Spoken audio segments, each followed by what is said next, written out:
Hey guys, tonight we begin with something gritty, grand, and absolutely unforgiving. Life in the Roman Empire. Not as a senator, not as an emperor, no golden laurel crown, no marble baths. Tonight, you're not Julius Caesar. You're just you. Dropped, unprepared, into a world of sandals, sewage, and state-sponsored crucifixion. So before you get comfortable, take a moment to like the video and subscribe. But only if you genuinely enjoy what I do here. And let me know in the comments where you're tuning in from and what time it is for you. It's always fascinating to see who's joining us from around the world. Now, dim the lights, maybe turn on a fan for that soft background hum, and let's ease into tonight's journey together. You open your eyes to the sounds of yelling, chickens, and a baby crying somewhere down the hall. Congratulations! You've just woken up in a Roman insula, the ancient version of an apartment building. Think of it as a multi-story death trap held together with dust, prayer, and very questionable architecture. You're probably living on the third or fourth floor, which is bad news. The higher the floor, the poorer the tenant, and the more likely your ceiling collapses when someone spills olive oil above you. Your room is small, no bigger than a walk-in closet, with stone walls that sweat in summer and freeze in winter. There's no window, just a little hole that lets in air, smoke, and the occasional pigeon. The mattress, stuffed with straw and lice. The blanket smells like damp wool and regret. There's no furniture, no decorations, and certainly no kitchen. Cooking inside is forbidden. A small fire could ignite the whole building, and fire codes haven't been invented yet. Your only possessions are a clay cup, a worn-out tunic, and maybe a wooden comb if you're feeling fancy. There's no toilet. Not in your room, not in your building. Your chamber pot sits in the corner, silently judging you. You'll have to carry it down narrow, rickety stairs to empty it into the street gutter, hopefully without slipping and adding your body to the morning offerings. Oh, and the walls, paper thin. You hear your neighbour praying, coughing, arguing with his wife, and unfortunately, not arguing with his wife, if you catch my drift. The air is heavy with smoke, mildew, and the distinct perfume of unwashed humanity. Someone's already baking bread downstairs, but you're not invited. The street vendors are yelling prices for figs and fish guts. A distant centurion is barking orders at someone who's probably already bleeding. You're not even out the door yet, and you're sweating, itchy, and possibly inhaling lead dust from the plumbing. Welcome to the Roman workday. You're not an emperor, you're not a gladiator, you're just another poor soul in an overcrowded tenement, trying not to fall down the stairs or anger a city god before noon. And you've still got 23 hours to go. Now that you've survived the climb down the crooked stairs of your insula, it's time to address the second most urgent matter of the morning, your bladder. There's no bathroom in your apartment, of course. No sink, no flush, not even a bucket with dignity. Instead, you shuffle down the street, chamber pot in one hand, modesty in the other, toward the nearest latrina, Rome's version of a public restroom, and calling it public is generous. It's a social club for strangers who don't mind making eye contact while doing their business.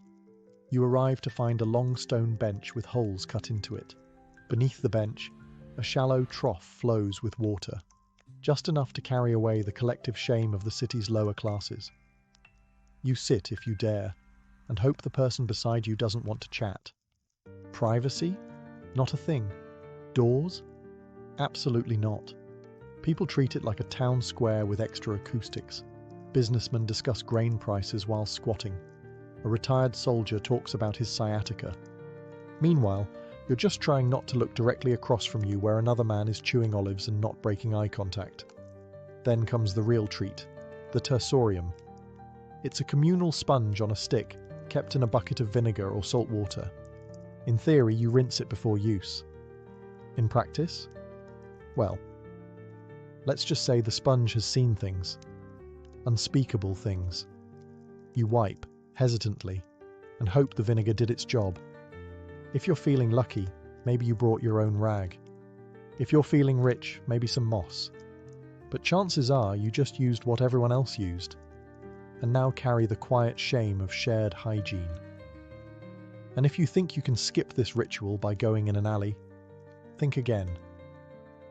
Public urination laws exist, fines are real, and Roman law enforcement is not known for subtle warnings. Once you're done, you wash your hands. Wait, no you don't. There's no soap, no running water, just a rinse from the communal basin that's seen more fingers than a handshake competition. You leave the latrina feeling lighter and slightly more dead inside. But hey, that's Rome. And now it's time for breakfast, if you can call it that. So, you've done your morning business and managed not to fall into a gutter or get arrested. Impressive. Now it's time for breakfast, the most important meal of the day unless you're Roman, in which case it's more of a polite formality before work and misery. Welcome to the Irontaculum, a Roman morning feast that consists of precisely two things: stale bread and watered down wine. Sometimes there's cheese, sometimes there's olives, but mostly there's just disappointment. Forget about coffee. The Romans didn't have it. No eggs, no bacon, no pancakes, and certainly no oat milk lattes. Breakfast is not meant to be satisfying, it's meant to not kill you. Your bread is likely panis rusticus, a rough, chewy lump of grain and grit baked yesterday or the day before. It's dense enough to qualify as a weapon and textured like limestone. The wine is diluted, because even they knew that being drunk before sunrise in ancient Rome was a bad idea, unless you were a senator. There's no kitchen in your apartment, so you eat this meal standing in the street or squatting beside a fountain, alongside other equally unenthused citizens gnawing on bread like flavourless tree bark. If you've got a bit of oil or a smear of garum, Rome's famously salty fermented fish sauce, then congratulations, you've added aromatic horror to your already bleak meal. If you're wealthy, maybe you get fruit or honey. But you're not. You're a normal Roman citizen, just rich enough to not be enslaved and just poor enough to envy your neighbour's broken jug of goat milk. Sometimes vendors walk by selling hot chickpea fritters or honeyed pastries, and for a moment you feel hope. But you remember your coin pouch is emptier than a gladiator's sympathy, so you bite your bread and pretend it's cake. And this is how the day starts, with carbs, mild dehydration, and a growing realization that you're about to walk 7 miles on Roman sandals with nothing but stale crumbs in your stomach and a buzz from last night's leftover wine. It doesn't get better, because now it's time to go to work. After your hearty breakfast of bread and mild despair, it's time to face the Roman workday. And let's be clear, unless you're a senator, a poet with a patron, or one of the lucky few who inherited land from a dead uncle with no heirs, you are working, and you're doing it hard. You might be a labourer, porter, potter, bricklayer, street cleaner, or if your luck's truly sour, a sewer worker. Rome needs a lot of things: roads, aqueducts, temples, baths. And someone has to build them. That someone, you, with your bare hands, under the sun, wearing sandals that provide all the arch support of a soggy leaf. The Roman workday starts early, very early. The sun is barely up, but the foreman already is, yelling in Latin and waving a stick. If you're late, you're docked a day's pay or worse, beaten, shamed or fired, which in Roman terms means you starve with honour. Your tools are basic.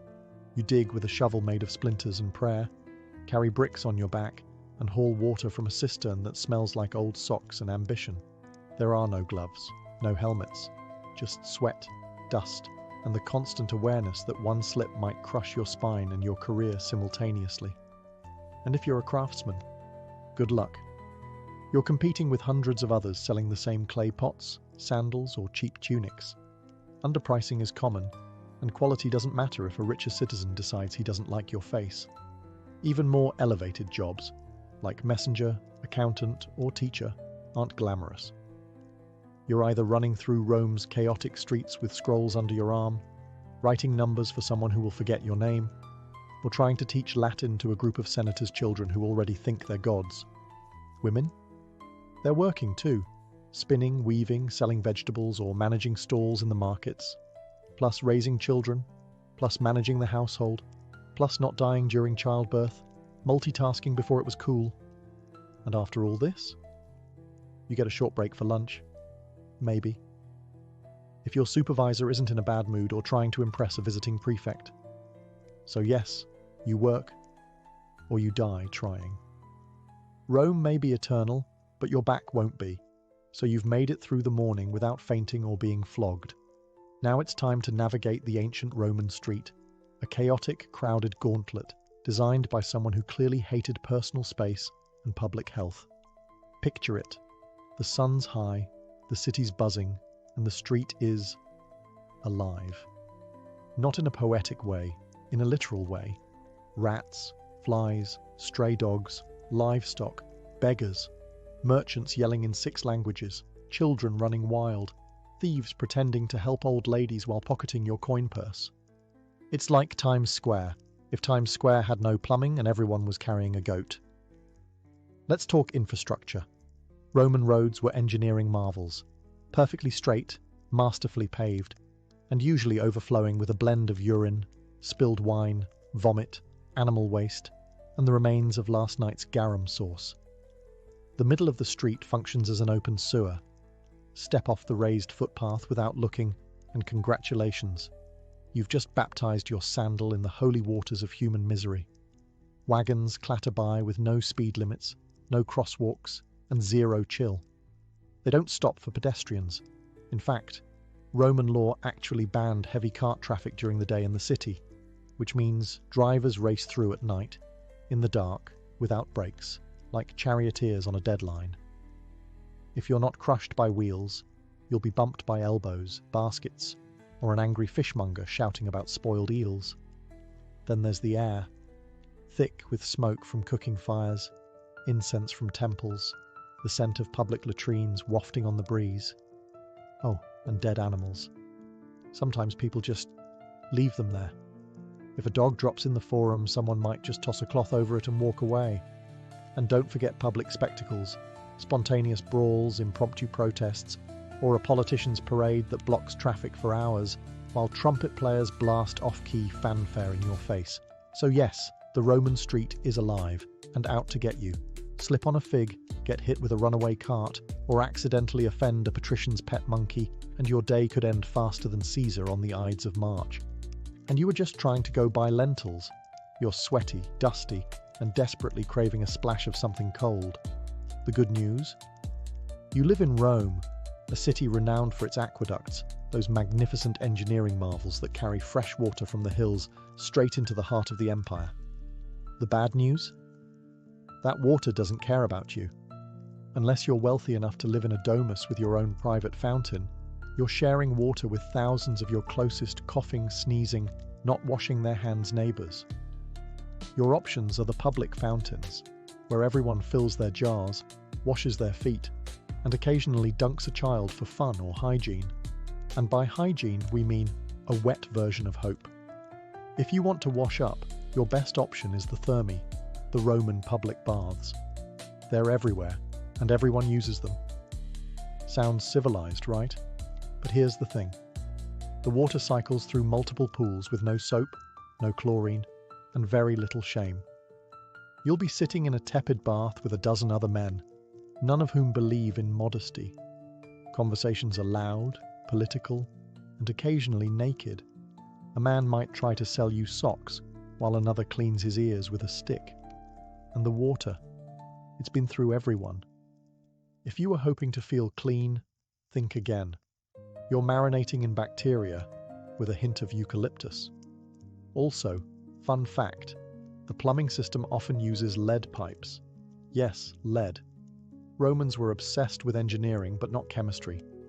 Over time, that convenient indoor plumbing could cause all kinds of delightful side effects like anemia, gout, infertility, and, if you're truly lucky, madness.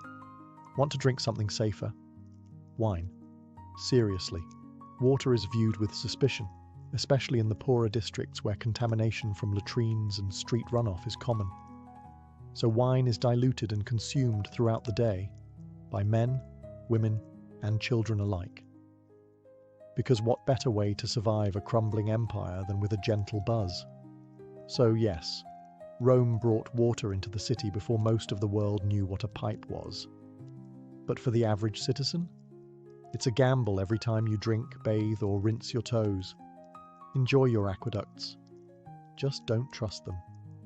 Welcome to the Roman Empire, where pain isn't just a possibility, it's the background music of your entire life. You stub your toe, no ice, no painkillers. You grit your teeth and keep going until it either heals wrong or falls off. Break a bone? You wrap it in a dirty rag and try not to breathe too hard. Get a splinter?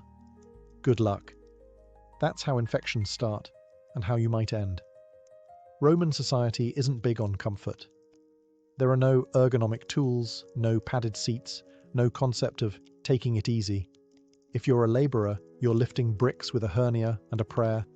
If you're a soldier, you march 20 miles a day with bleeding feet and a scorpion bite on your thigh. If you're a woman in childbirth, well, welcome to agony. Your midwife might know a chant. That's about it. Every part of your body is one misstep away from becoming an open wound or a cautionary tale. And unless you live near a temple with a very dedicated priest, your best option is homemade ointments, herbal smoke, or simply ignoring the problem until it resolves itself, or you get resolved into a grave. There's no such thing as anesthesia.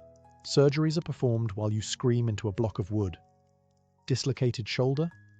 It's popped back in by a man named Marcus, who learned from watching someone else fail at it. Dental work? Picture a blacksmith. Now picture your mouth. That's the scene. And if you're enslaved or poor, people don't even pretend to care. You could be bleeding out on the side of the road, and the best you'll get is, "Don't stain the mosaic." Even upper-class Romans embraced pain as proof of virtue. Stoicism was the philosophy of the day. Enduring suffering without complaint was seen as noble. If you cried over a broken arm, you weren't just in pain. You were weak. Real Romans suffer silently, then write poetry about it later. So yes, pain is always on the table, and it usually comes without warning, without remedy, and definitely without sympathy. On that cheerful note, let's take a look at what happens when you actually go see a Roman doctor. So, you've hurt yourself. Maybe it was the infected blister from yesterday's work. Or maybe you tried to shave with a bronze blade and now your chin looks like a gladiator training ground.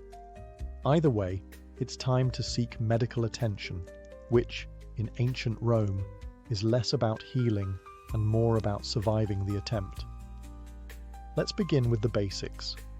Roman medicine is a chaotic mix of Greek theory, mystical guesswork, and a surprising amount of leaves. The core belief? The body is ruled by 4 humours: blood, phlegm, yellow bile, and black bile. Feeling off? One of them is out of balance. The solution? Drain something. So your doctor, who may or may not also be your barber, immediately reaches for the leeches, or a knife. Because bloodletting is the default treatment for everything from migraines to moral failings. Have a cough? Let's open a vein. Depressed? We'll just drain some sadness out of your arm. Surgery? Oh yes, it exists. Roman surgeons had scalpels, forceps, and even bone drills. What they didn't have were anesthetics. You stay conscious through the whole procedure, gripping the edge of a wooden table while a man in a dirty toga digs into your flesh with the confidence of someone who once saw a scroll about it. Antiseptics? Not really a thing. They might wash wounds with wine or vinegar, which does help, but also burns like divine punishment. Infection is a common side effect. So is death. Prescriptions vary wildly. You might be given honey, garlic, crushed beetles, or a poultice made of herbs, ash, and very specific types of animal dung. If things get worse, you're advised to sleep in a temple, pray to Asclepius, and hope divine dreams will deliver your cure. And if none of it works, well, your doctor shrugs, your family lights a candle, and your neighbours start whispering about what kind of omen your death might be. It's not that Romans didn't care about health. They just hadn't quite figured out what helped and what murdered you more efficiently. So next time you sneeze, Be grateful for modern antibiotics, and that you don't live in a world where healing often starts with blood loss. After a long day of sweating, bleeding, and dodging carts, you're starving. Time for dinner, or as the Romans called it, cena. Just don't expect anything remotely comforting. Let's start with what's not on the table. No pizza, no pasta, no tomatoes, no potatoes, no chocolate, no sugar, and absolutely no coffee. None of those things had been discovered or imported yet. This isn't Italian cuisine. This is pre-Italy edible survival. You sit down to a wooden bowl of something brown and vaguely hot. It's probably pulse, a porridge made of spelt, beans, or lentils. It tastes like wet gravel with a hint of herb, if you're lucky. If you're not lucky, it tastes like wet gravel without the herb. Protein is rare unless you caught it, trapped it, or fished it yourself. Meat is expensive, and even when you do get some, it's often off. Roman cooking didn't use refrigeration, so preservation meant heavy salting, smoking, or marinating it in garum, a fermented fish sauce that smells like dead ocean and burns your soul just thinking about it. If you're feeling festive, there might be boiled vegetables, hard cheese, or the occasional fig. Rich Romans dined on exotic dishes like roasted flamingo, stuffed dormice, or jellyfish in vinegar, delicacies that mostly scream, "Look at how rich I am and how little I care about taste buds." Your wine is watered down, always. Drinking it straight is seen as barbaric. But don't worry, the water it's mixed with is probably questionable too, so you're just choosing how fast you want to get sick. Dessert?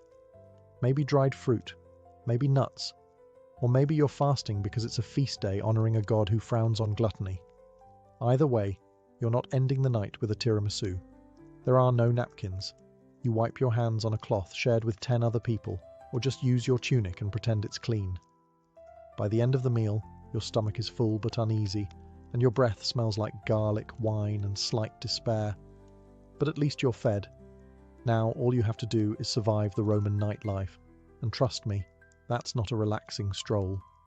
After a long day of grime, toil, and fish sauce, you might be hoping for a little leisure, something to take your mind off your crumbling apartment and the open sewer outside. Well, good news. You're in Rome, where entertainment is everywhere. Bad news? Most of it is horrifying. Let's start with the main event. The Colosseum, the crown jewel of Roman engineering, and the place where your soul quietly dies.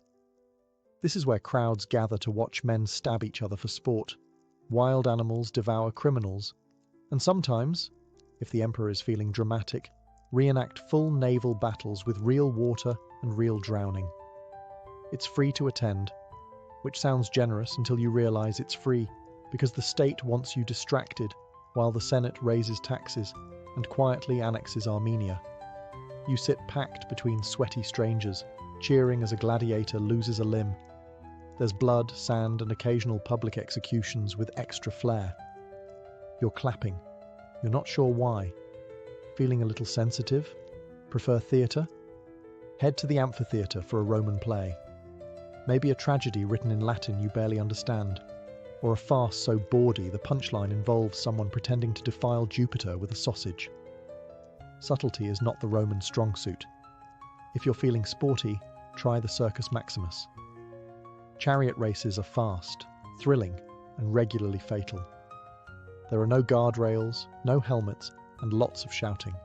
Crashes are inevitable and spectacular, and the crowd loves it. They're here for the violence and the betting.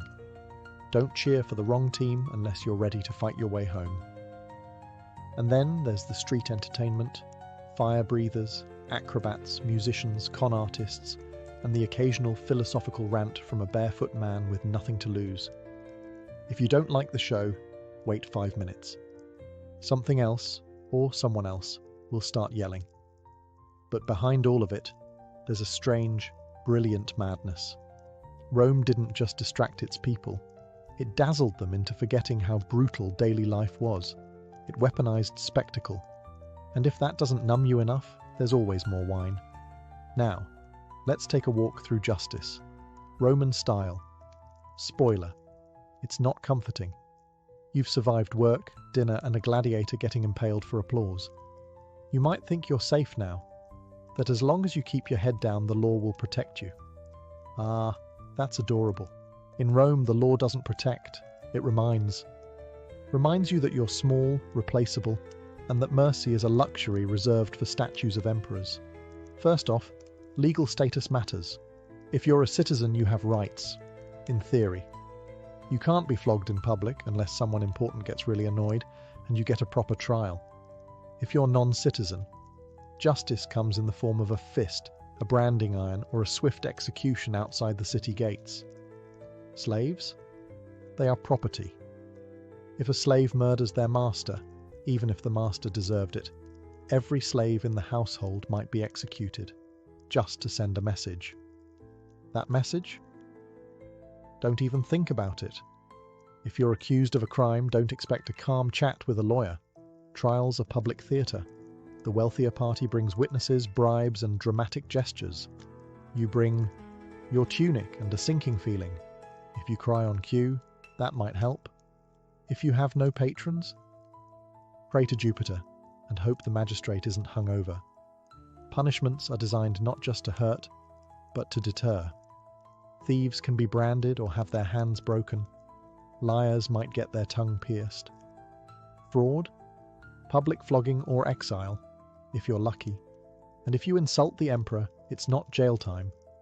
It's death, usually creative. Some crimes require public punishment, ideally in front of a crowd that cheers louder than they did for the morning's beheading. Crucifixion is popular, long, slow, humiliating. It isn't reserved just for Jesus. It's the go-to for rebels, robbers, and anyone the state wants to make an example of. And remember, law enforcement isn't there to help. The vigiles are Rome's version of firefighters and police, underpaid, overworked, and often corrupt. If you're mugged, they might shrug. If you bribe them, they might help you mug someone else. So yes, Rome has laws, written in stone, recited in forums, but they serve power, not justice. Now let's talk about gods, because you're not just obeying men here. You're on Jupiter's turf. After surviving the streets and dodging Roman justice, you may hope to find comfort in religion. A little peace, a little personal spirituality. Nope, not here. In the Roman Empire, religion isn't a private affair, it's an institution. An ever-present cloud of incense and obligation wrapped around every waking moment of your life. You don't choose your gods, they choose you. And there are so many. There's a god for everything. Door hinges, cardia, sewers, cloacina, boundaries, terminus, and even mildew, robigus. You can't walk 5 paces without crossing a shrine. If you don't pause to bow, light a candle, or mutter a prayer, you're not just being rude, you're inviting catastrophe. Maybe not today, but eventually. And when your roof collapses, everyone will nod and say, "Ah, yes, he skipped the Saturnalia offering." Religious festivals fill the calendar, dozens per year. On those days, business stops, animals are sacrificed, and the air smells like roasting bull and wet marble. You attend out of piety, but also fear. Because if the gods aren't honoured properly, they'll retaliate, with plagues, droughts, or a really bad harvest that ruins everyone's lentil supply. Now let's talk about emperor worship. The state wants you to revere the emperor not just as a ruler, but as a living god. You're expected to offer incense at his altar, sing his praises, and never, never roll your eyes during a triumphal procession. That's treason adjacent. If you're caught not participating in public worship, say you're a little too quiet during the Vestalia, or you don't show up to toss grain into the temple flame, you could be labelled impious, atheistic, or worst of all, suspicious. Suspicion in Rome is like blood in shark-infested waters. And if you're part of a foreign cult, you'd better keep that under wraps unless it's officially approved. The state doesn't like unfamiliar gods unless they bring wine, taxes, or new soldiers. Roman religion isn't about belief. It's about ritual. You don't have to feel it. You just have to do it. Correctly. On time. And in public. And you better smile while you sacrifice that goat. Speaking of social performance, let's climb the greasy pole of Roman ambition in the next chapter. You've bowed to the gods, avoided a lawsuit, and survived a public bath without contracting something mythical. But here comes the most exhausting part of Roman life: the social hierarchy. A brutal, finely tuned machine where every word, gesture, and sandal strap placement could make or break you. Roman society is a ladder, but it's covered in oil and lined with daggers. At the top are the senators, old money, togas with purple stripes, and land ownership so vast it has its own postal code. Below them, the equestrians, the wealthy business class. Then come the plebeians like you, the struggling middle and lower classes. Below that, freedmen, slaves, foreigners, and the guy who accidentally insulted a statue of Augustus once. Want to move up? You'll need patrons, powerful individuals who protect you in exchange for lifelong loyalty, errands, favors, and the occasional vote. It's like having a boss, godfather, and landlord rolled into one charmingly condescending package. Each morning, you visit your patron's home as part of the salutatio. You wait in line with other clients, praise his haircut, maybe compliment his son's toga, then beg for a favor, usually money, food, or a recommendation. If you're lucky, he tosses you a coin and lets you carry his litter through the forum. Congratulations, you're now connected. Every move you make is watched and judged. Your clothes must be clean, not fashionable, just clean. Your speech must be proper. Your friends, carefully selected. And whatever you do, don't show ambition. That makes people nervous. If you rise too quickly, others will conspire to knock you back down, socially or literally. Networking is warfare. Gossip is currency. The wrong comment at a banquet can end your career. The right marriage can save your entire bloodline. But you better play it carefully. Love is for poets. The rest of Rome marries for alliances and estate access. And even if you climb high, don't get too comfortable. One bad harvest, one missed ritual, one jealous rival, and it's all over. You won't even hear the dagger coming. Now, the sun is setting. Surely things calm down at night, right? Not in Rome. The sun dips below the rooftops of Rome, and for a fleeting moment you think, maybe now, finally, you can rest. But nightfall in the Roman Empire isn't a time for peace. It's a shift in tone. From noisy and chaotic to dark and downright lethal. First, let's talk about lighting. There isn't any. Unless you're rich enough to burn oil lamps all night, and few are, most people rely on moonlight, memory, and blind hope to find their way through the labyrinthine alleys of the city. If you trip and fall, no one's helping. They might just take your shoes. The vigiles, Rome's official night watchmen, are supposed to patrol the streets, prevent fires, and stop crimes. In practice, they're overworked, underpaid, and often more interested in napping than heroics. Some are brave, most are bribable, and all of them are outnumbered. Criminals know this. Thieves, muggers, and the occasional bored ex-gladiator roam the shadows, looking for easy marks. If you're walking home alone, you're the easy mark. It doesn't matter who you are. Unless you're armed, fast, or invisible, you're at risk. And then there's fire, Rome's greatest nighttime terror. Insulae, those charming death trap apartments you sleep in, are made of wood and dreams. Cooking after dark is illegal for this reason, but laws mean little to a hungry tenant. A single overturned lamp can reduce an entire block to ash in hours. The Great Fire of 64 CE didn't start itself, but once it did, it raged like Mars in a bad mood. You might think your building is safe, until you smell smoke at midnight and realize there's no organized evacuation plan. You grab your one tunic, your chamber pot, and maybe your dignity, and sprint for your life down a collapsing staircase. And if it's not fire or thieves, it's noise. Drunken parties echo through the streets. Processions for obscure gods parade by with drums and shouting. And if a senator's mistress is upset, everyone within a 3-block radius knows. Sleep in ancient Rome is a luxury, silence is a myth, and safety? That's reserved for the wealthy, the armed, and the extraordinarily lucky. But hey, morning's almost here. You just have to survive one more night. And then, repeat. The sun sets on Rome, and with it you might expect a moment of calm, a breeze, a quiet meal, maybe even sleep. Think again. Rome doesn't go silent at night. It simply shifts into something darker, louder, and more dangerous. The city never truly sleeps. It prowls. Let's start with fire. Roman buildings, especially the tall wooden insulae where the poor live, are tinderboxes waiting for a careless oil lamp or cooking fire to turn them into ash. There's no real fire department, just the vigiles, who are part firefighter, part night watch, part deeply underpaid janitor. They carry buckets and hope.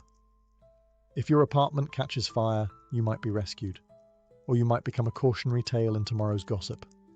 Then there are the thieves, cut purses and pickpockets who treat the moonlight like a hunting license. Rome's alleys are narrow and unlit. Torches are expensive. If you must walk after dark, you're doing so by feel, by instinct, and hopefully not by yourself. Don't carry anything shiny. Don't make eye contact. And whatever you do, don't get caught between two drunken gladiators arguing about someone's missing sandal. Speaking of drunk, the city's nightlife is booming. Taverns spill over with cheap wine, loud music, and men shouting bad poetry about Mars and women they'll never impress. Fights break out. Dice games end in blood. And sometimes an angry noble decides to settle a grudge by having a slave beat someone in the street. You hide in the shadows and pretend you didn't see anything.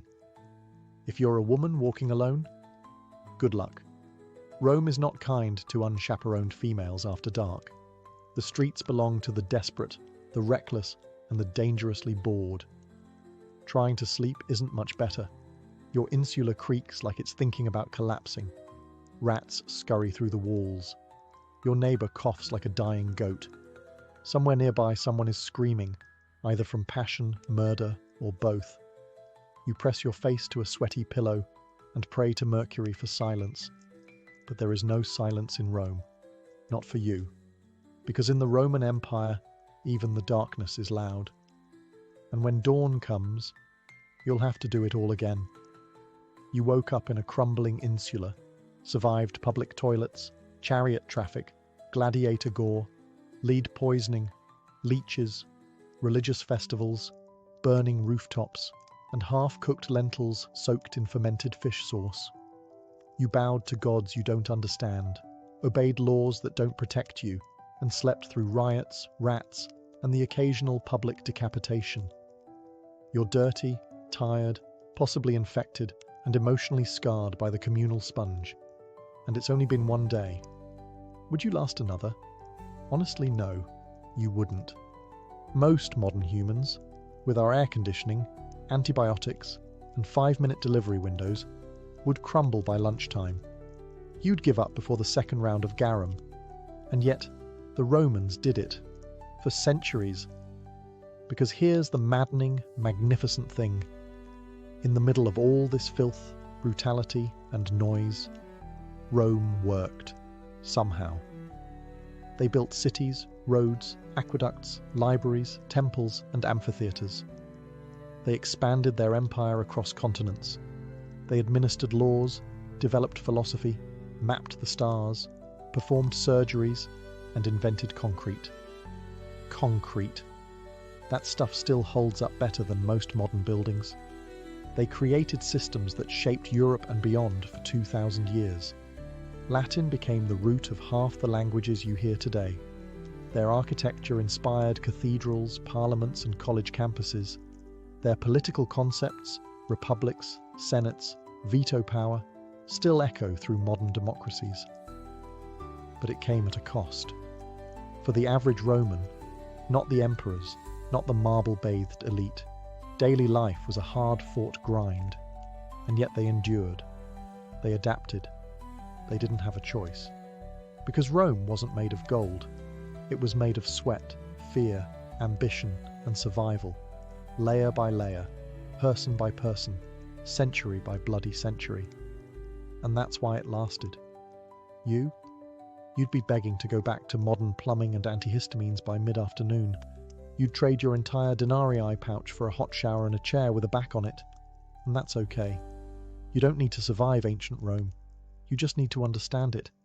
And maybe, just maybe, appreciate that someone, somewhere, once walked those same filthy streets and helped build the empire. So you could sit here today, clean, safe, and mildly horrified. Imagine being a Parthian princess in the 2nd century BCE. You've got royal blood in your veins, a name fit for legend, Rhodogoon, and more importantly, you live in a world where your family spends more time fighting rebels than hosting dinner parties. Rhodogoon wasn't born into peace and pearls. She was born into grit, horses, and the constant possibility that someone might poison your dates. Her father, Mithridates I, was no idle king. He was the one who expanded Parthia from a dusty fringe kingdom into a formidable empire that would one day spar with Rome. But expansion comes with problems, namely rebellions, betrayals, and those neighbours who just won't accept that your army now owns their backyard. As a young woman, Rhodogoon would have grown up watching envoys argue, commanders draw maps in the sand, and palace scribes trying to keep track of who was loyal this week. She wasn't trained just in silk and ceremony. She learned statecraft, command presence, and how to wear armour that didn't clash with her earrings. It's important to understand the role of Parthian women here. While not always given the spotlight, Parthian noblewomen were no strangers to power. Some ruled cities, others plotted dynastic alliances, and a few, like Rhodogoon, became legends not for who they married, but for who they defeated. And defeat she did, but that part comes later. At this point in her life, Rhodogoon's name was already known. She was a symbol, not just of royal lineage, but of Parthian pride. She carried with her the expectation that she'd either marry a king or become one in spirit. She didn't seem content with sitting on the sidelines while cities burned or provinces rebelled. While most royal ladies were being oiled and perfumed, Rhodogoon was likely brushing up on military reports and court logistics. She had no time for vanity, and as fate would have it, she would one day make a vow that involved not washing her hair until a rebellion was crushed. Spoiler alert, it took a while. But before we get to that dusty crown moment, we need to understand what kind of rebellion dares provoke a princess who would rather lead troops than wear gold. The Parthian Empire, grand as it appeared on a map, was more duct tape than marble.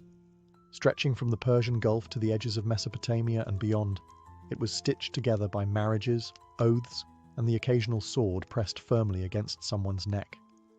So when a rebellion flared up in the western provinces, likely in Media or Babylonia, it wasn't exactly surprising. What was surprising was how bold the rebels were. These weren't just disgruntled tax evaders. These were full-blown aristocrats and city leaders, angry at the central power and perhaps emboldened by the young age or absence of a male royal enforcer. They didn't just throw a fit. They took fortresses, silenced Parthian envoys, and essentially told the crown to go polish its own sandals. Now, under ordinary circumstances, the king would have dispatched a general or a cousin with too much ambition and too little brains. But these weren't ordinary circumstances. For reasons still debated by historians, maybe timing, maybe logistics, maybe sheer royal defiance, Rhodogoon herself took command. And not just in the abstract, I'll approve the battle plans kind of way. No, she got on a horse, donned armour, and made a public vow that would become the stuff of legend. She would not wash, comb, or otherwise tend to her hair until the rebellion was crushed. It was bold. It was dramatic. It was, frankly, a nightmare for court stylists. But that vow, dramatic as it sounds, wasn't vanity. It was a declaration, a visual symbol that tied her personal dignity to the fate of the empire. Every time someone saw her tangled, dust-laden hair, they'd be reminded, this isn't over until we win. And that worked. Soldiers rallied. The troops didn't just see a princess. They saw a commander who was literally letting her beauty decay with the war.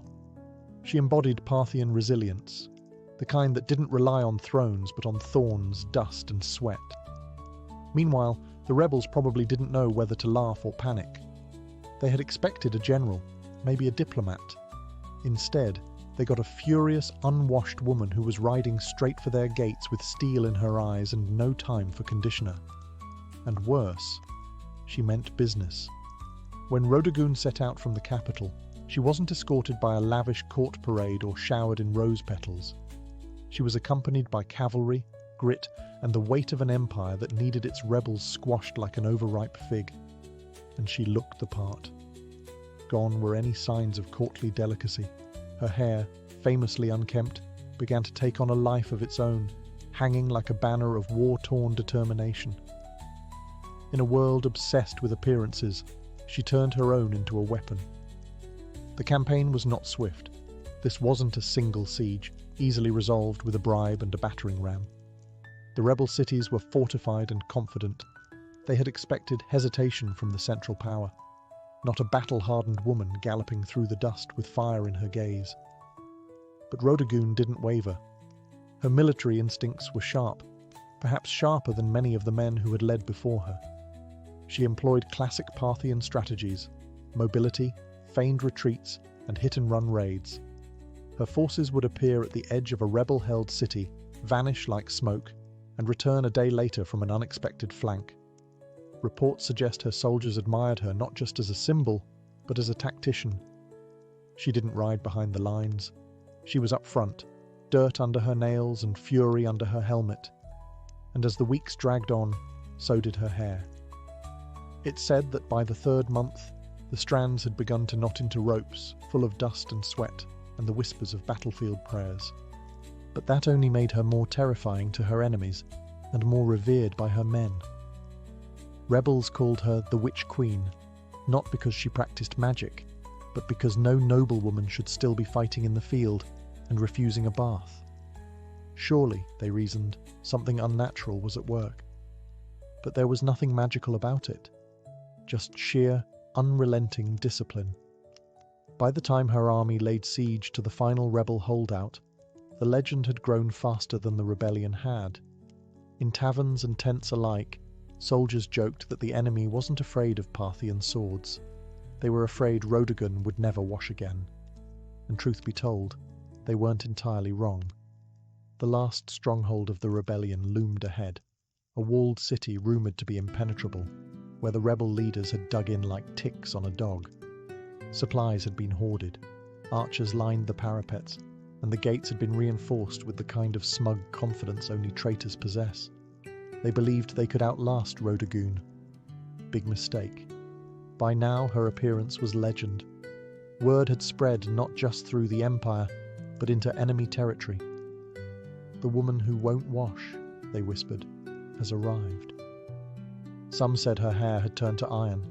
Others claimed she hadn't slept in weeks. The myths piled up like siege ladders. But Rodogun was no myth. She was real, and she had tactics. Instead of launching a reckless assault, she opted for a slow, punishing siege, cut off trade routes, intercept messengers, poison wells. The rebels had braced for a battle of swords. Instead, they got starvation. She weaponized time itself, letting her enemies rot from the inside out. And all the while, she camped outside the city with her soldiers, just another commander beneath the canvas tents. She shared their meals, gritty bread and lukewarm wine. She inspected their armor. She led patrols. And she still, despite every opportunity, refused to so much as touch a comb. For her soldiers, the vow had become sacred. No one dared suggest she break it, even in jest. It had become a living embodiment of Parthian pride, a symbol that their suffering wasn't for nothing. Every tangled strand was a reminder. We are still in this fight. Inside the rebel city, morale crumbled. They had expected to demoralize the enemy by holding out. Instead, it was they who began to wither. Their own commanders began to argue. Food ran low. Rumors of desertion began to ripple like cracks through stone. And then came the breaking point.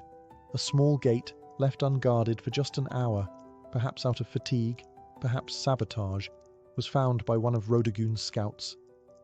That night, under the cover of darkness and wind, her forces slipped in and opened the main gates from within. By morning, the city was hers, and Rodogun, face streaked with sweat and ash, stood atop the battlements, unbathed, victorious, and utterly terrifying. Victory was not declared with trumpets or parades, it was declared with water. After months of dust, battle, and relentless pursuit, Rodogun stood before her army not in royal robes, but in the same battlefield garb she had worn since the campaign began. Her armour bore dents from rebel blades, her face was lined from sun and strain, and her hair, her wild, matted, filthy hair, now hung down her back like a lion's mane made of wire and legend. But she had done it. Every rebel city had fallen, every oath-breaker had been brought low, and now, with her vow complete, she could finally do what no one in the Empire had dared attempt to rush. She could wash her hair. According to tradition, and later accounts passed down through oral history, Rodogun summoned her servants not to a golden chamber, but to a public courtyard. She wanted her soldiers, the ones who bled beside her, to witness this moment. Basins were filled, oils were warmed, combs were retrieved from storage like sacred relics. And then, under the open sky, the warrior princess of Parthia, caked in the grime of war, began to scrub away months of rebellion. It was symbolic. Every tangle undone was another city reclaimed. Every rinse of water over her scalp washed away defiance, soaked into the earth as if the land itself had been restored. Some say she wept. Others say she laughed. But what no one disputed was the silence among the troops as they watched. Hardened men, scarred and sunburned, stood like statues as Rodogun emerged from her ritual transformed. No crown was placed on her head. She didn't need one. The dust had become her diadem. The act of not washing had become more powerful than any jewel. And in that moment, Parthia didn't just have a princess, it had a symbol. She could have returned to court in triumph, let the scribes compose flattering odes, allowed nobles to fall over themselves in praise. But she didn't rush back to luxury. She stayed with her troops a while longer. She dined with them. She listened to them. She knew that her legend had just begun, but she didn't want it forged in gold. She wanted it forged in memory. After the hair washing that became an event for the ages, Rodogun could have ridden straight to the capital with fanfare, banners, and enough propaganda to last a century. But she didn't. Instead, she took the long route back, deliberately visiting the cities she had reclaimed one by one, walking their streets, inspecting their defences, and ensuring no embers of rebellion still glowed beneath the ashes. This wasn't mere ceremony. It was strategy. Rodogun knew the danger of victory, how quickly it can melt into complacency. Empires don't fall from defeat alone. They fall from forgetting why they fought in the first place. She wanted the rebels and loyalists alike to understand that Parthian strength wasn't just cavalry and coin. It was embodied in her very presence, a woman who chose hardship over comfort and earned loyalty by example, not decree. And loyalty she received. Everywhere she went, people gathered not to gawk at royalty, but to stare in awe at her. Not polished, not perfumed, but real. She didn't bring fear. She brought accountability. She asked for reports, heard complaints, paid for supplies out of her own war coffers. She rewarded cities that had stayed loyal and offered clemency, carefully, cautiously, to those who repented. By the time she reached the royal court, her return had already become a legend. Scribes rushed to record her tale. Artists argued over how to capture her, wild-haired and battle-worn or radiant and reborn. Ministers whispered about the implications. A woman commanding armies, keeping oaths, and now standing at the heart of Parthian power with the loyalty of half the provinces in her hand. And here was the dilemma. What do you do with a princess who is more popular than most kings? Some urged she be married off, as if that would contain her influence. Others wanted her placed in charge of border defences permanently. But Rhodogun didn't seem concerned with titles or politics. She had proven what she needed to. The battlefield had been her throne, the dust, her crown, and her name, already etched in the hearts of soldiers and citizens alike, needed no royal inscription to endure. She didn't need a coronation. She had already been crowned, not with gold, but with history. In the months following her campaign, Rhodogun didn't seek the limelight, but it followed her anyway. She became a subject of poetry, sculpture, gossip, and awe, not because she demanded it, but because she had earned it. Every soldier who'd fought under her command returned with a tale, and every tale made her larger, more enduring, more untouchable. Yet in the palace halls of Parthia, where politics slithered like snakes behind silk curtains, her silence was unnerving. She didn't boast, she didn't lobby, she didn't ask for titles or lands. Instead, she observed, listened, and understood the real battlefield had only shifted from stone walls to whispered conversations. Even the king, her father or possibly her brother depending on the exact moment in the tangled Parthian dynastic timeline, had to tread carefully. Rhodogun wasn't just popular. She was respected in a way few men at court could compete with. Not adored for beauty or bloodline, but for leadership, for command. She had turned her vow into policy, her filth into folklore. And yet, the silence she kept was as deliberate as any military maneuver. She didn't tell others what she planned next, because perhaps even she didn't know. For the first time in years, she wasn't fighting. She wasn't commanding troops or outwitting rebels. She was still, and that stillness unnerved many. What does a woman who conquered without a crown do next? One theory among historians is that Rhodogun used this silence as leverage. Her presence alone, her every quiet nod or glance, forced decisions. Officials hesitated to propose bad policy for fear she'd frown. Generals delayed campaigns, hoping she might weigh in. Her silence wasn't passive. It was a tool. She had discovered that not speaking could be more powerful than speaking. And so she remained, a living legend walking the palace corridors, her freshly washed hair braided not just in gold thread but in memory. Her very existence challenged the norms. She had proven that Parthian might wasn't confined to masculine hands. It could ride into battle with tangled hair and return with cities at its feet, and all she had to do now was wait. Because sometimes the greatest move is no move at all. As the years passed, Rhodogun's name slowly faded from the formal records. Parthian scribes, more eager to elevate kings and dynasties than unruly warrior princesses, began to downplay her campaign. The silence she once used as a weapon now became the excuse for erasure. No grand mausoleum was raised in her name. No epic poem commissioned by the state bore her face on golden scrolls. But that's the thing about true legend. It doesn't need permission to survive. In the outposts where her army had marched, in the villages she spared, her name remained a whispered spell. Mothers told stories of her to their daughters, not as a fairy tale, but as a warning to any man who underestimated a woman with a mission. Soldiers recited her tactics as if they were sacred text. And rebels, well, even decades later, they still spoke of her as if she might ride again from the dust, with hair flying like war banners. There's something profoundly unsettling about someone who breaks every rule of their time and still wins. Rhodogun wasn't content to be decoration in a court.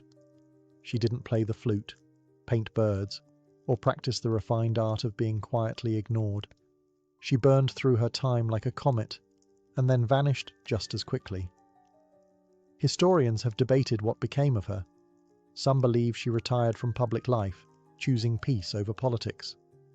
Others think she remained an advisor in the shadows, shaping Parthian strategy from behind the veil of anonymity. A few romantics claim she rode out one final time to settle a border dispute and disappeared into legend. Never confirmed, never denied. But what's certain is this: her legacy endured where it mattered most, in the people. She may not have worn the crown, but she ruled in ways no diadem ever could. She redefined what loyalty meant. She showed that a vow, even one as strange as refusing to comb your hair, could be as binding as a royal decree, and far more inspiring. And though history books may offer her only a footnote, the dust of Parthia still remembers her, because you don't need a marble statue to be eternal. You just need to keep your vow and win. Centuries after her death, Rodogun's story remains a paradox, well known in whispers, yet elusive in ink. No towering statue bears her likeness, no royal tomb sings her praises in carved stone. But in the collective memory of those who admire rebellion, endurance, and principled ferocity, she is immortal. Not in the way kings are remembered, but in the way forces of nature are. She didn't need to conquer foreign lands or sign monumental treaties. What she conquered was expectation. In a world where women were told to wait behind curtains while men spilled blood in their name, Rodogun tore the curtain down and marched out barefoot, helmet in hand. She didn't ask for command. She took it. And the empire didn't collapse. It followed. More importantly, she taught her people a lesson that no decree could enforce, that loyalty doesn't come from fear. It comes from seeing your leader suffer beside you, from watching them choose discipline over comfort, from watching them keep a vow longer than anyone thought possible. She wasn't perfect. No legend is. But her story endures precisely because it wasn't polished or clean. It was tangled, muddy, honest, like her hair on that final day of victory. In that filth was dignity. In that vow was a vision of leadership stronger than any title. When her soldiers looked at her, they didn't see a princess. They saw someone who believed in the fight more than her own vanity. And that's the part history couldn't quite erase. Even now, long after Parthia has crumbled and its cities turned to sand, her name returns in moments of resistance. Artists revive her. Writers search for her footprints. A vow not to wash until victory. It sounds absurd to some, but to those who've had to claw their way through injustice, it makes perfect sense. Rodogun was never about glamour. She was about grit. And in the end, it was the dust that crowned her, not gold. Dust. The same substance emperors try to escape in death, yet the very thing she wore like a badge of honor. She was forgotten by kings, ignored by chroniclers, but remembered by the dust. And that's where legends truly live, not in stone, but in soil. Before empires clashed and blood soaked the sand, before kings trembled at her name, Tomyris was simply a daughter of the wind, born to the raw, open steppe. The land she came from was not gilded in marble or echoing with philosophy. It was brutal, free, and endlessly vast. This was the world of the Massagetae, fierce nomadic horse archers who rode like spirits of the plains, their lives shaped by survival, honor, and war. We know little of Tomyris's childhood, but we can imagine the rhythm of it. She would have learned to ride before she could run, to shoot before she could speak in full sentences. Among the Massagetae, girls were not caged in tents or veiled by silence. They trained beside the boys, rode with the warriors, and grew up with iron in their blood. To lead, one had to bleed. And Tomyris, even as a young woman, bled for her people. Her tribe worshipped the sun and sky, lived off their herds, and buried their dead with weapons, ready for battle in the afterlife. They had no cities, no golden temples, but they had pride. And when enemies approached, they met them not with prayers, but with arrows. Tomyris likely came to power after the death of her husband, who may have ruled the tribe before her. But what's certain is that when the moment came, she didn't inherit leadership. She seized it. In a time when most women were considered property, Tomyris commanded an army. She negotiated with kings. She dared to speak as an equal. And if they didn't listen, she made them. She was more than a queen. She was Shahmat, the steppe's checkmate, a war chief in bronze and leather who would soon face the greatest empire on earth. But power, especially for a woman, never comes without consequence. As Tomyris began to solidify her rule, whispers grew louder. Across the mountains to the south, a king was watching. His name was Cyrus the Great, and he wanted more. The stage was set. The steppe wind howled. And Tomyris, daughter of warriors, would soon ride into legend. While Tomyris reigned over the open steppes, far to the south, a different kind of power was rising. Structured, imperial, relentless. Cyrus the Great, founder of the Achaemenid Empire, had already conquered Lydia in the west and Babylon in the south. His banners flew over deserts, mountains and cities where languages changed every few days' ride. But Cyrus wasn't done. He was a builder of empires, and every builder eventually eyes the horizon. To Cyrus, the Massagetæ were a threat wrapped in opportunity. They weren't rich in gold or cities, but they controlled the northeastern frontier, and that meant access to key lands, resources and trade routes. More importantly, the Massagetæ had something no empire could afford to ignore: pride. And pride, in Cyrus's eyes, could be bent or broken. But Cyrus also knew that brute force wasn't always the best first move. He had a reputation for cleverness, diplomacy, and strategic trickery. So he tried a different approach, one that kings before him had used to dissolve threats without a single drop of blood. He proposed marriage. According to ancient sources, notably Herodotus, Cyrus sent envoys to Tomyris offering an alliance through matrimony. On paper, it was a royal match, the great king of Persia and the warrior queen of the Massagetæ. But Tomyris wasn't naive. She saw the proposal for what it was, not an offer of love or partnership, but a calculated attempt to absorb her people without a fight. She declined, and that rejection didn't sit well in the halls of Persepolis. With the diplomatic games over, Cyrus shifted to his favorite language: war.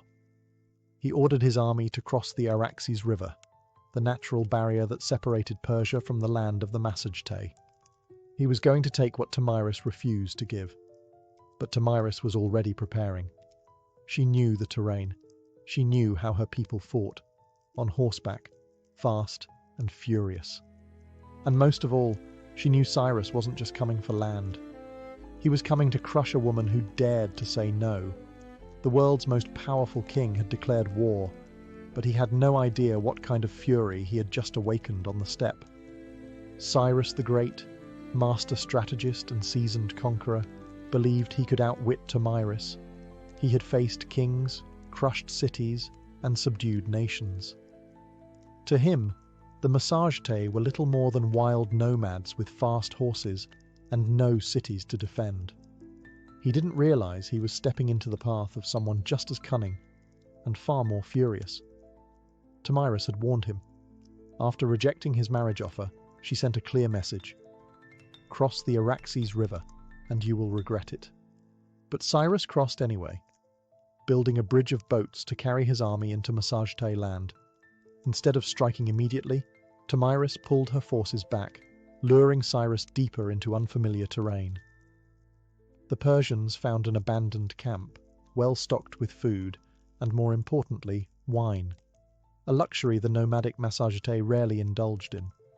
It was a baited trap, and Cyrus took it, perhaps thinking the enemy had panicked and fled. Inside the camp, he left a portion of his army under the command of General Harpagus, a trusted officer. As the Massagetæ returned under the cover of night, they fell upon the drunk and unsuspecting Persians with deadly precision. The battle was brutal and swift.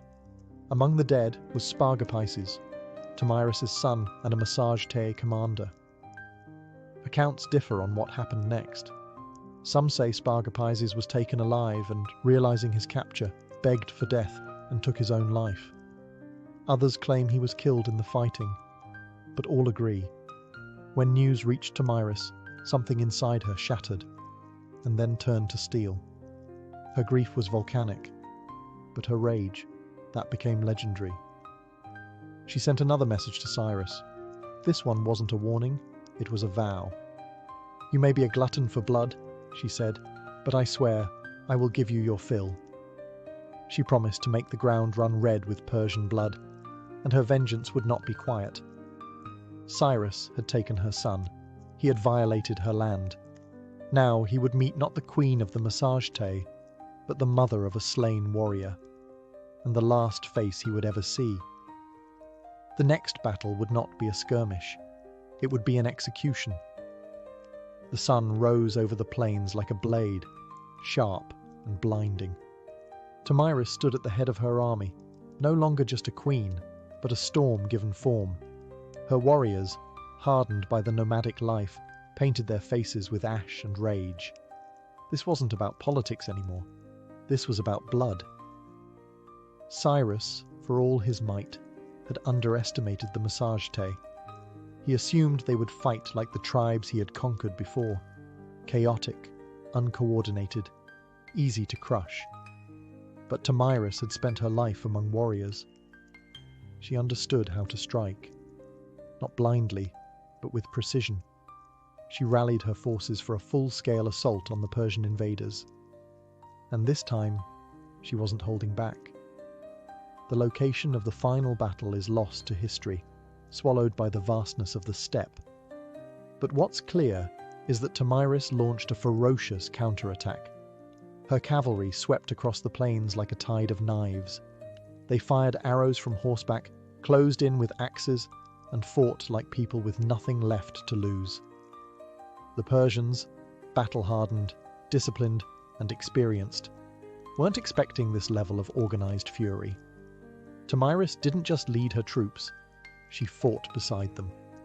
Her presence on the battlefield ignited her warriors like wildfire. Every strike was driven by vengeance. Every charge was an answer to her son's death. Cyrus tried to hold the line, but it shattered. The Persians were routed. Many died where they stood. Others fled into the endless grasslands, only to be hunted down.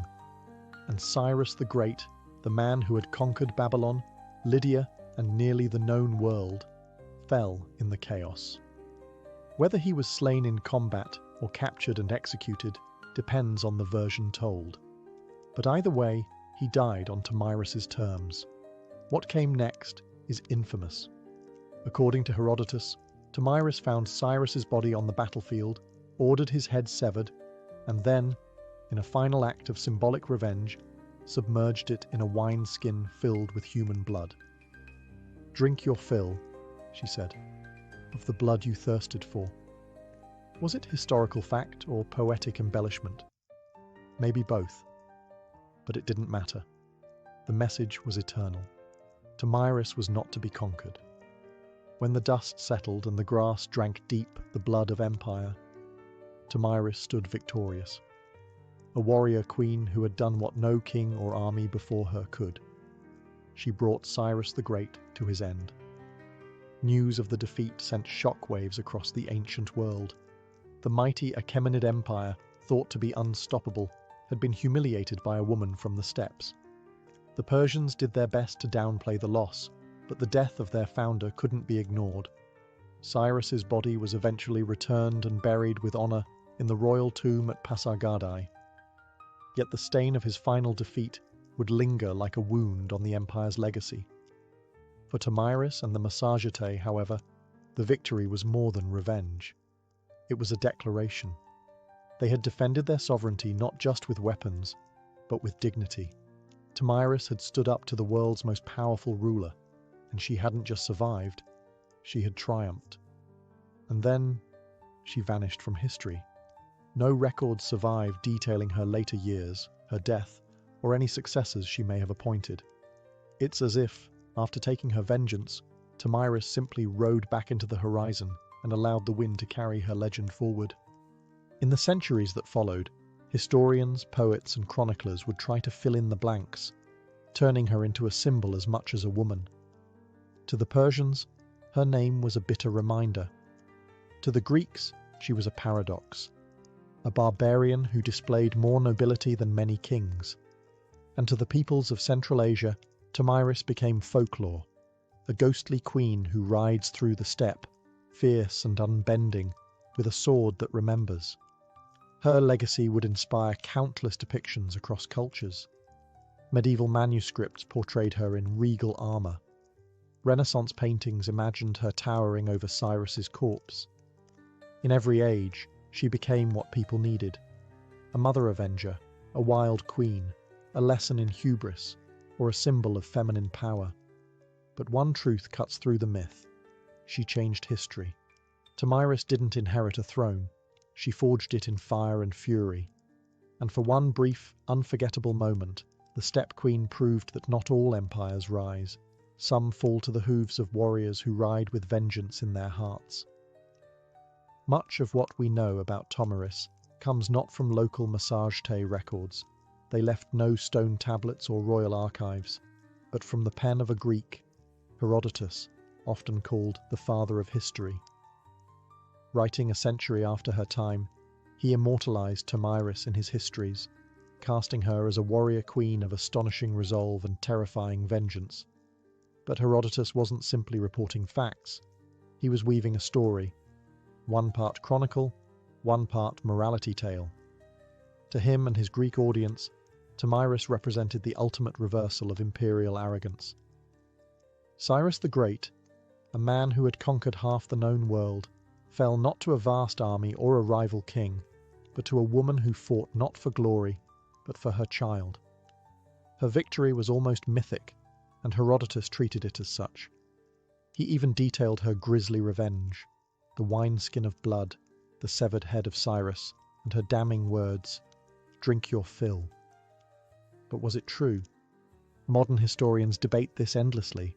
Some argue that Herodotus exaggerated or even invented parts of the tale, using Tomyris as a narrative tool to humble the Persian Empire, which, at the time of his writing, was still a looming force over the Greek world. Others believe that while the blood wineskin episode might be symbolic, the core event, Cyrus's death at the hands of Tomyris, likely did happen. There's also the question of bias. Herodotus, for all his insight, often filtered foreign cultures through a Greek lens. He portrayed the Massagete as wild and free, yet noble, an exotic mirror to Greek ideals of honor and liberty. Tomyris, in that frame, wasn't just a barbarian. She was a moral counterweight to Persian ambition. Still, even if details blurred over time, Herodotus succeeded in one thing. He ensured Tomyris would not be forgotten. Because of him, she became more than a historical footnote. She entered the realm of legend, where facts soften but impact sharpens. And in that space between myth and memory, Tomyris' story found a strange kind of immortality. In a world dominated by kings and conquerors, Herodotus left us a queen who refused to kneel, and left her enemies bleeding in the sand. Though she may have slain one of the ancient world's most iconic emperors, Tomyris never ruled an empire herself. She didn't build cities of stone or inscribe edicts on golden tablets. Her people, the Massagete, were nomads, living not by walls, but by the rhythms of the land, the sky, and the horse. This meant that Tomyris' legacy was never institutionalized. There were no marble busts or royal coins bearing her likeness, no archives to immortalize her decrees. Instead, her story passed on as stories do on the steppe, through firelight, song, and the whispered awe of warriors.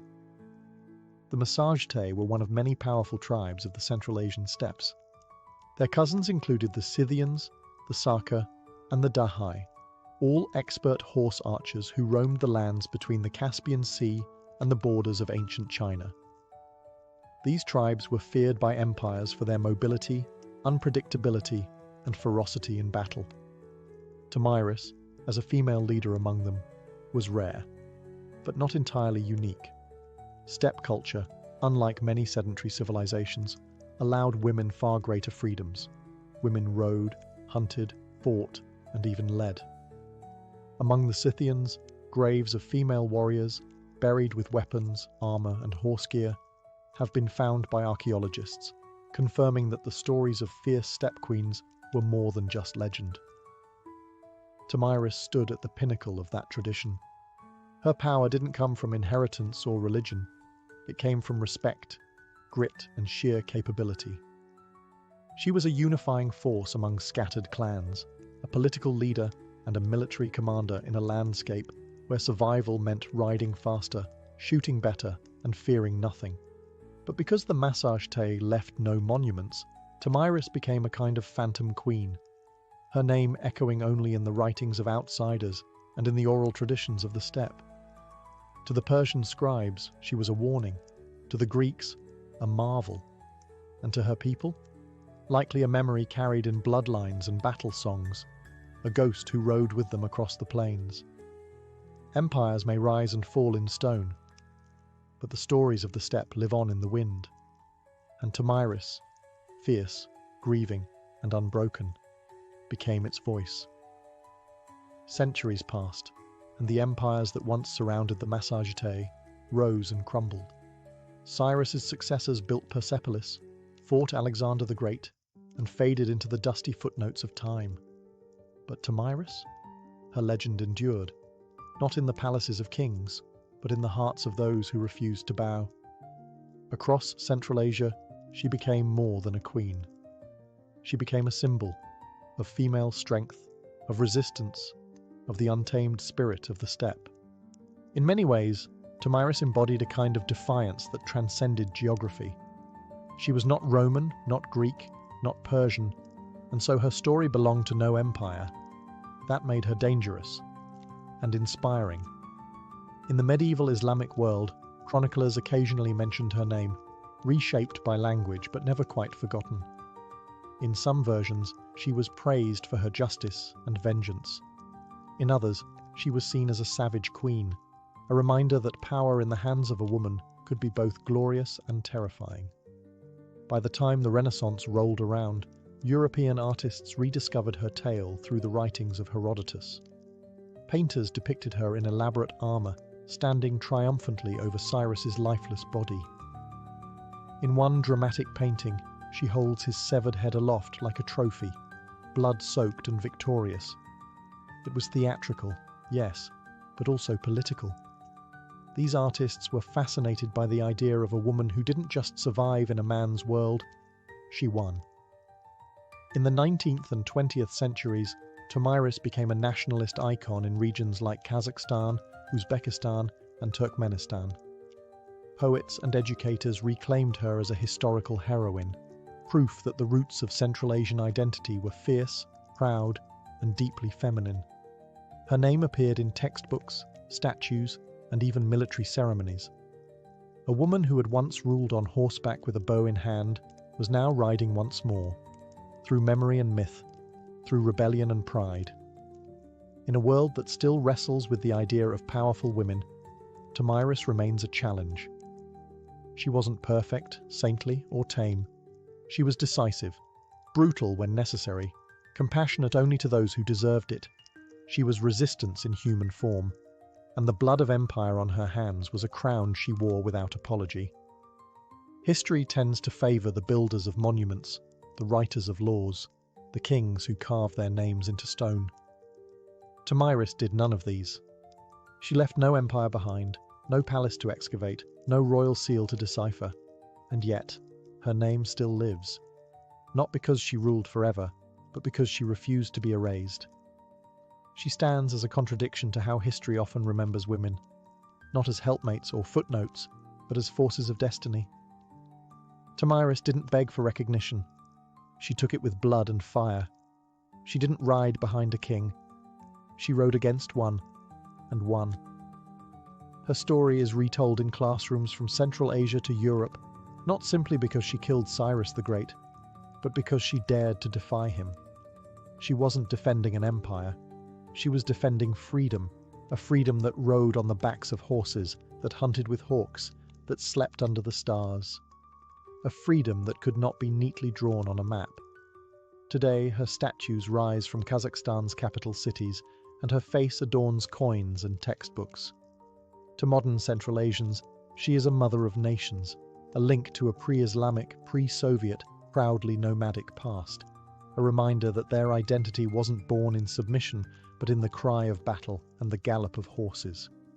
In a world still divided by power, by gender, by memory, Tomyris is a beacon, not just because she killed a great king, but because she taught us something even greater.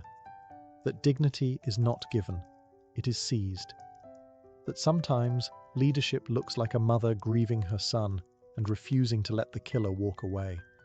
We often wonder why some names survive while others vanish.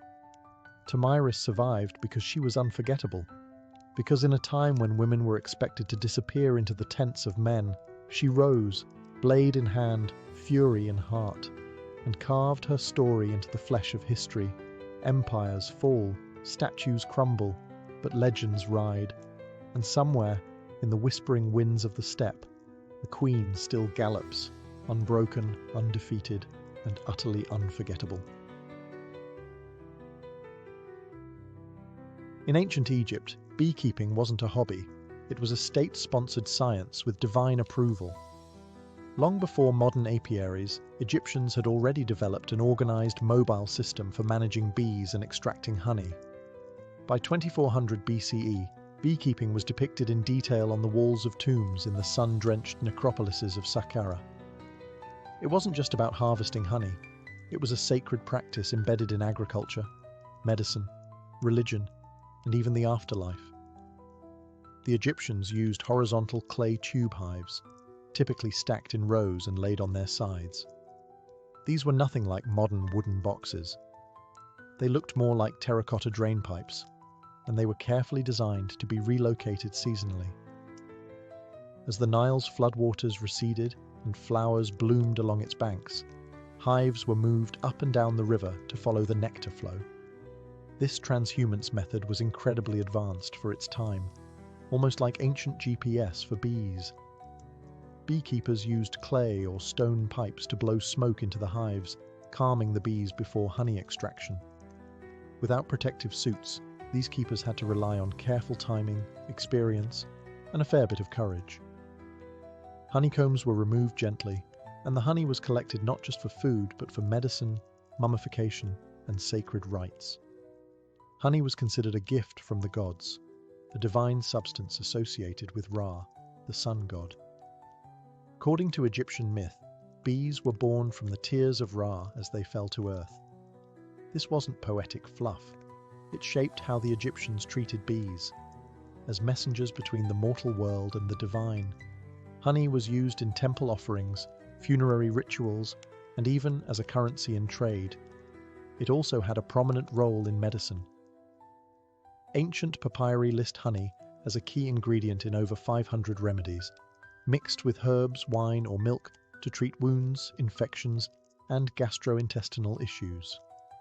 Its antibacterial properties were known, even if the science wasn't. Beeswax, too, was harvested and used in cosmetics, embalming, and even in writing tablets. It had value beyond the hive, becoming part of daily life for scribes, priests, and healers alike. In Egypt, the hive wasn't just a source of sweetness, it was a symbol of balance, healing, and celestial order, carefully cultivated under the watchful eyes of both humans and gods. While Egypt gave beekeeping structure and sanctity, ancient Mesopotamia gave it something equally vital: laws. The cradle of civilization didn't just master irrigation, writing, and city building, they also knew the value of honey and the importance of protecting its production. Though Mesopotamian beekeeping wasn't as visually celebrated as in Egyptian tombs, its traces are found in cuneiform tablets and legal codes, suggesting a quietly sophisticated practice. References to bees and honey appear as early as the Sumerian period. In Akkadian and Babylonian texts, there are mentions of ninsur, meaning bee gardens or apiaries. These spaces were often attached to temple grounds or royal estates, suggesting honey production was an elite-controlled resource. Honey and beeswax were used in religious offerings, medicine, food, and trade. And losing a hive could be a serious economic blow. The most telling piece of evidence comes from the Code of Hammurabi, dating to around 1754 BCE.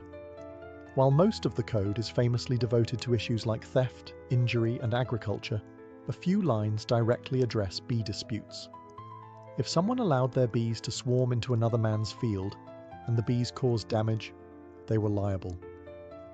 If honey was stolen, restitution had to be made, sometimes in the form of silver or replacement jars. In a world where almost everything was counted in grain, the fact that honey warranted its own legal protection speaks volumes. Mesopotamians also understood bees as more than just insects. Some texts describe them as divine messengers, even linking them to Ninurta, the god of agriculture and war. Beeswax, in particular, was valued for sealing documents and creating ritual figurines. It was both practical and mystical, part of both bureaucracy and magic. Though the exact design of Mesopotamian hives isn't fully preserved, scholars believe they may have used mud brick or woven basket hives, similar to early Levantine styles. These would have been kept in shaded gardens or rooftops, protected from the harsh summer heat. Mesopotamian beekeeping was less about worship and more about structure, regulating resources, ensuring fairness, and maintaining the economic balance of a society where even a bee sting might end in litigation. Here, the hive was not just a biological wonder. It was a microcosm of order, law, and the civilizing impulse itself. In the rugged highlands of Anatolia, long before the Greeks took center stage, the Hittites were quietly mastering the art of beekeeping, and they weren't treating it like a backyard hobby. To the Hittites, bees were sacred agents of purity, messengers between realms, and essential to both agriculture and the spiritual health of the kingdom. Unlike Egypt and Mesopotamia, where beekeeping was a blend of science and economics, the Hittites took a more ritualistic approach.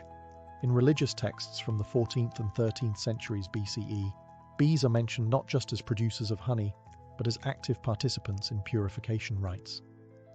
One famous Hittite ritual text describes a ceremony in which a bee is summoned to go and remove the evil, the impurity, and the wrath of the gods. The bee is then released, not killed, a rare show of mercy in ancient rites, suggesting a deep reverence for the insect. The Hittites valued honey for its taste and its sacred utility. It was used in libations, sacrificial offerings, and anointing rituals, often combined with wine, milk, or grain.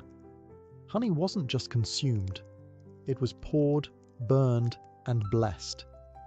It served as a medium between human intention and divine reception. In terms of practice, evidence suggests the Hittites used clay or woven hives, likely stored in protected enclosures near temples or royal estates. Though the archaeological record is sparse, parallels with neighbouring Levantine and Syrian traditions hint at portable tube-like hives, possibly made from straw and mud, stacked and managed much like those in Egypt. Beekeepers in the Hittite world likely operated under temple control, their work deeply embedded in seasonal festivals and state rituals. Honey was not a mere commodity. It was a tool of diplomacy, healing, and spiritual cleansing. The bee, small and unassuming, held symbolic weight that far exceeded its size. The Hittites also contributed a vital piece to the global understanding of bees. They recognized bee migration. Some surviving texts describe the seasonal behaviors of swarms, linking blooming patterns with honey flow, an insight that shows how closely they observed their environment. In Anatolia, the hum of the hive wasn't background noise. It was a sacred frequency, vibrating through the bones of gods and kings alike. The ancient Greeks didn't just study bees, they admired them, feared them, and modelled society on their mysterious order. To the Greeks, the hive was more than a place of honey. It was a living metaphor, a model for the ideal city-state, a symbol of divine order, and a source of endless scientific curiosity. Greek beekeepers advanced the science of apiculture with a blend of practical knowledge and philosophical flair. Unlike earlier civilizations that used stationary clay hives, the Greeks developed movable terracotta hives with removable lids and sections. These allowed easier access to the honeycomb without destroying the colony, an early step towards sustainable harvesting. They also mastered the art of smoke control. Using ceramic bellows and clay smokers, they would puff smoke into the hive entrance, sedating the bees before honey extraction. This innovation not only reduced stings, but also preserved the hive's structure, allowing for multiple harvests per season. One of the most influential minds in Greek history, Aristotle, studied bees in extraordinary detail. In his Historia Animalium, he described hive behavior, noting that bees appeared to have distinct roles. Some gathered nectar, others defended the hive, and one, whom he called the king bee, seemed to lead. Although he got the gender wrong, Aristotle's observations laid the groundwork for centuries of bee research. Honey held a revered place in Greek culture. It sweetened wine, preserved fruits, and flavored cakes. It was also used as a base for medicinal salves, especially in wound care, and was seen as a divine gift. The Greeks believed that ambrosia, the food of the gods, was a mixture of honey and wine. The bee itself had mythological significance. It was associated with Artemis, goddess of wild things, and Demeter, goddess of the harvest. Priestesses of Artemis were even called Melissae, the Greek word for bees. The idea of the bee as a sacred feminine force carried deep symbolic power. For the Greeks, the hive was both scientific marvel and spiritual emblem, a reminder that even the smallest creatures move with purpose, discipline, and grace. In studying bees, they believed they were studying the very laws of nature, and perhaps of the gods themselves. If the Greeks studied bees with wonder, the Romans managed them with ambition. Beekeeping in the Roman Empire wasn't just a cottage industry. It was scaled to match the needs of a civilization that stretched across continents. From the vineyards of Gaul to the hills of Hispania, Rome turned the humble hive into an empire-wide enterprise. The Romans inherited much of their apicultural knowledge from the Greeks and Etruscans, but they expanded it into a formalized agricultural science. Writers like Varro and Columella recorded detailed instructions for building hives, harvesting honey, and relocating colonies. Their treatises describe beekeeping with a startling modernity, including observations on swarm behavior, seasonal cycles, and pest control. Roman hives came in many forms: hollow logs, cork bark containers, clay tubes, and even woven baskets sealed with dung or mud. Flexibility was key. In colder climates, more insulation was needed. In warmer provinces, ventilation was critical. These innovations allowed Rome's beekeepers to adapt the craft across vastly different regions of the empire. To calm bees, Romans employed clay pots filled with smouldering herbs like thyme or oregano. The smoke soothed the hive, and perhaps added a subtle flavor to the honey. Harvesting was done with iron knives, and wax was separated by melting and straining, later used in candles, writing tablets, cosmetics, and even waterproofing ships. Honey wasn't just food, it was everywhere. It was added to wine to make balsam, used in baking, in sauces for meat and fish, and even as an early energy source for athletes and soldiers. Roman physicians, following Hippocratic traditions, prescribed honey for sore throats, wounds, fevers, and digestive problems. Its antibacterial properties were well known and well used. But perhaps the most Roman thing about their beekeeping was organization. Large villas often had dedicated honey farms, run by enslaved labor under the supervision of estate managers. Production was recorded in ledgers, and surplus honey was sold in markets or exported to distant provinces. Bees were viewed not just as insects, but as productive citizens of the Roman economy. To the Romans, a well-run hive mirrored a well-run household, ordered, obedient, and endlessly fruitful. While ancient civilizations cultivated bees for honey and wax, many also saw the hive as a doorway to the divine. Across Egypt, Greece, Mesopotamia, and beyond, bees weren't just insects. They were spiritual beings, buzzing between worlds, delivering messages from gods, and offering sacred gifts like honey that bridged the natural and supernatural realms. In Egypt, bees were directly tied to divine creation. As mentioned earlier, mythology claimed that Ra, the sun god, shed tears that turned into bees upon touching the earth. Honey was used in temple offerings to please deities and accompany the dead into the afterlife. The bee also became a royal symbol. Pharaohs of Lower Egypt bore the title, he of the sedge and the bee, connecting their authority to the cosmic harmony of the hive. In Greece, the bee held powerful feminine symbolism. The priestesses of Demeter and Artemis, goddesses of fertility and wilderness, were called melissae, or bees. These women were considered channels between the divine and mortal realms.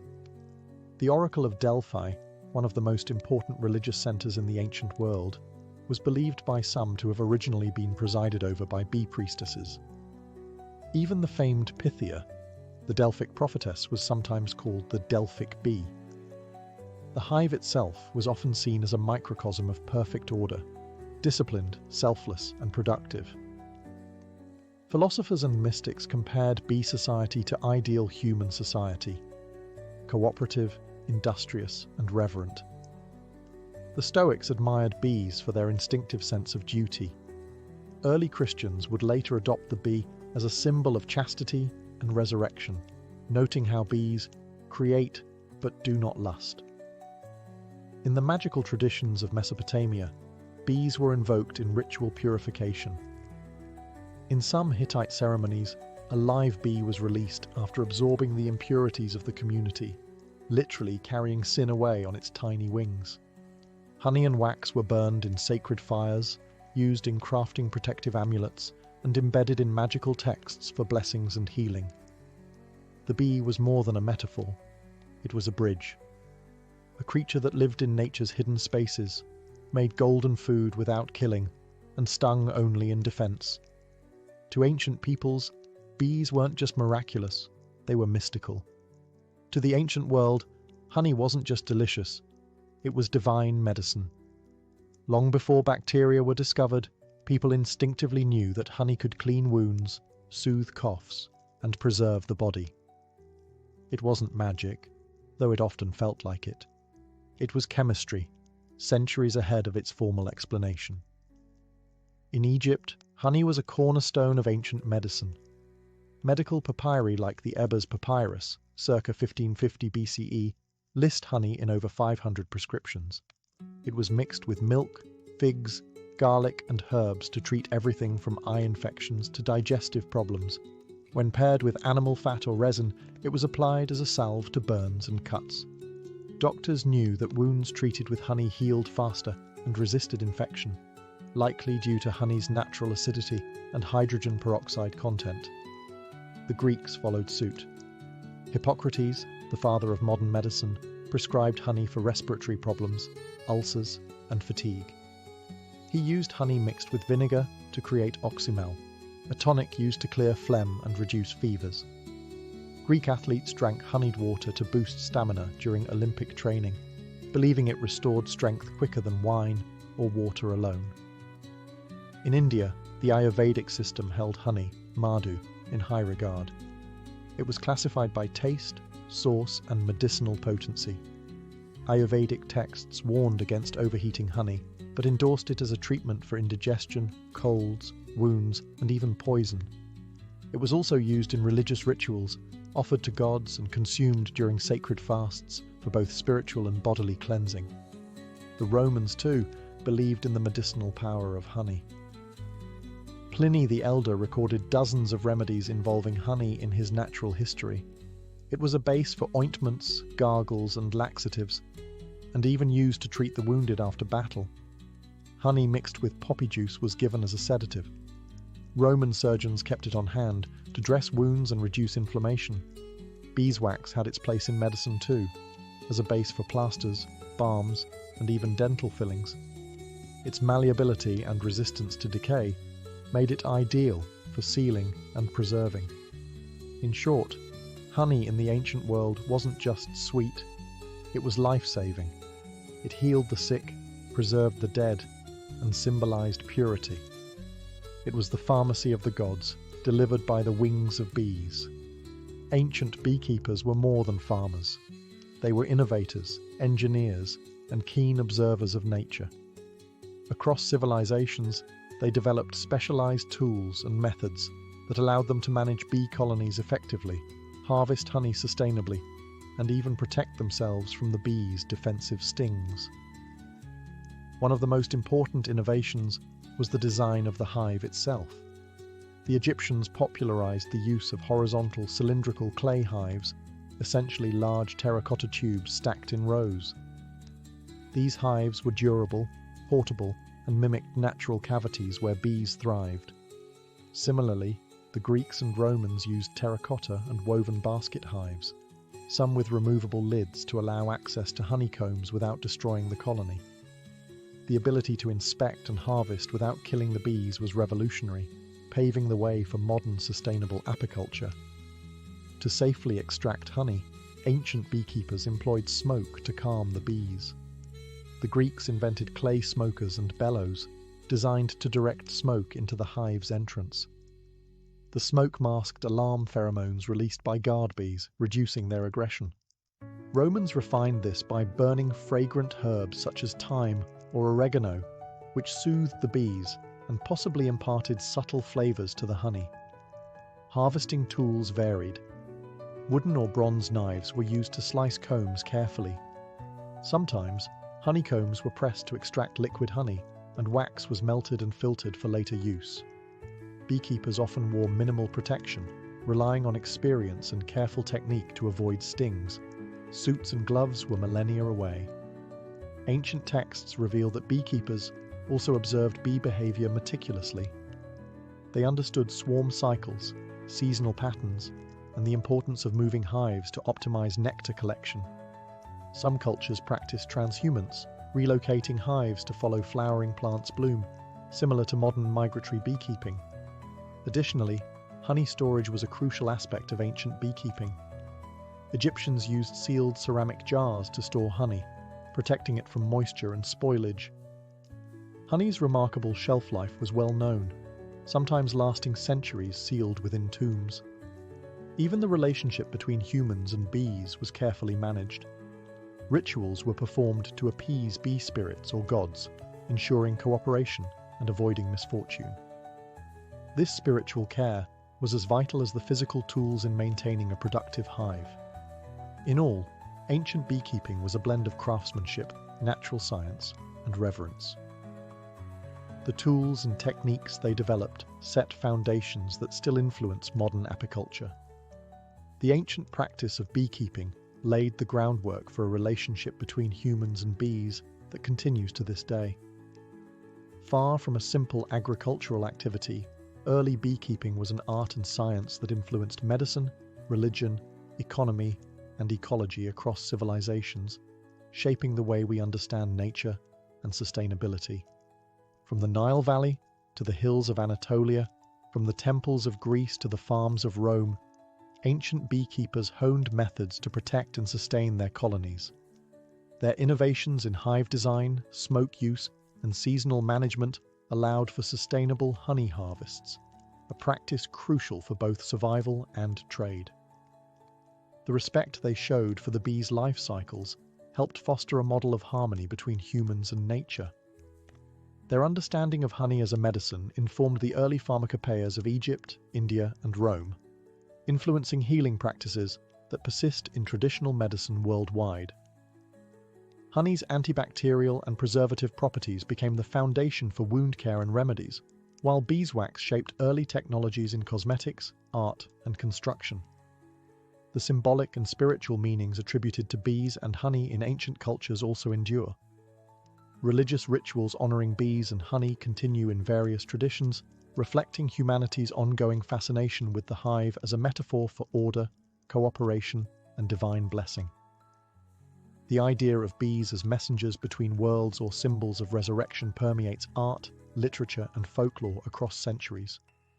Moreover, the ancient practice of migratory beekeeping, moving hives to follow floral blooms, is echoed in modern commercial apiculture, essential for crop pollination and global food production. The innovations of ancient beekeepers helped set the stage for today's awareness of bees as vital pollinators and the environmental challenges they face. Despite technological advances, the core relationship remains unchanged. Humans depend on bees for food, medicine, and ecosystem health, and bees, in turn, have shaped human culture, economy, and spirituality since the dawn of civilization. The legacy of ancient beekeeping is a testament to human ingenuity, respect for nature, and the enduring power of collaboration, both within the hive and between species. It reminds us that even the smallest creatures can inspire science, faith, and survival.